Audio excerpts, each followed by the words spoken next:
Hello বন্ধুরা, আমার নতুন ভিডিওতে তোমাদের অনেক স্বাগত, অনেক ভালোবাসা। এই দেখো দুপুরে রান্নার আগে মানে যুদ্ধের আগে একটু এনার্জি ড্রিঙ্ক খেয়ে নিলাম, লেবুর জল এই গরমে। আর এই দেখো কর্তা মাছ আজকে মাছের তেল আর ফলই মাছ এনেছে, এটাই আজকে রান্না হবে। তো সব কেটে বেটে নিয়েছি। আর এই দেখো এখানে মাছের তেলটা আলু ভাজার মতন কেটে নিয়েছি। এখানে নুন, হলুদ আর একটু পেঁয়াজ কুচোনো আর ফেলে রাখা কাঁচা লঙ্কা দিয়ে ভালো করে মাখিয়ে নেব।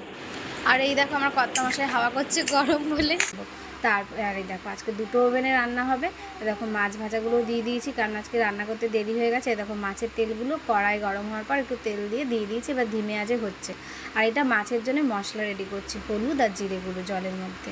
আর এই দেখো মাছগুলো ভেজে তুলে নিচ্ছি। আর এদিকে ঢেকে রেখেছিলাম ধিমে আঁচে মাছের তেলগুলো, দেখি কতদূর কী হলো।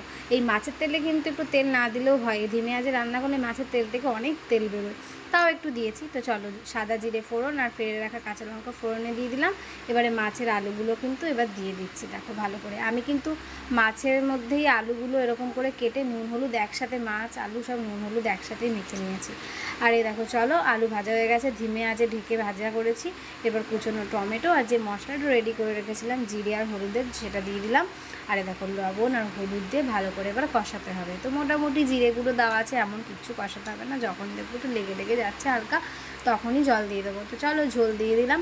এরপরে মাছগুলো ছেড়ে দিচ্ছি। আমি সব একবারেই দিয়ে দিচ্ছি, বললাম না আজ সময়ের খুব অভাব, আর এমনিতেই আজকে অনেক দেরি হয়ে গেছে, তো সব একসাথেই দিয়ে দিলাম। আর এরকম মাছ আগে থেকে দিলে কিন্তু টেস্টিই হয়।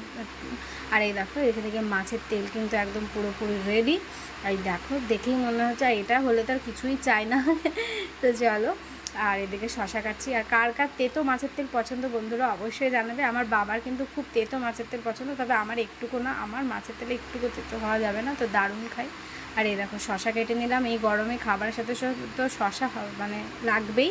এই দেখো এখানে মাছের ঝোল রেডি, গরম বলে একদম পাতলা মাছের ঝোল করেছি। আর আজকে সেরকম কিছু রাঁধতে পারলাম না বলেই ঝোলটা একটু বেশি রেখেছি, যাতে ভাতগুলো উদ্ধার হয়। তো চলো এবার ভাত বাড়ার পালা। এই যে কর্তা মশাইয়ের জন্য প্রথমে ভাত বেড়ে নিচ্ছি।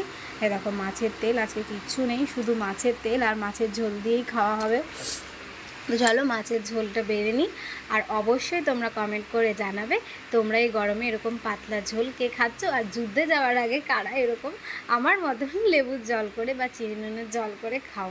আর শশা কাদের এই গরমে অবশ্যই অবশ্যই লাগে। তো চলো খাওয়া যাক। আজকের মতন ভিডিওটা এখানেই শেষ করছি, সবাইকে টাটা।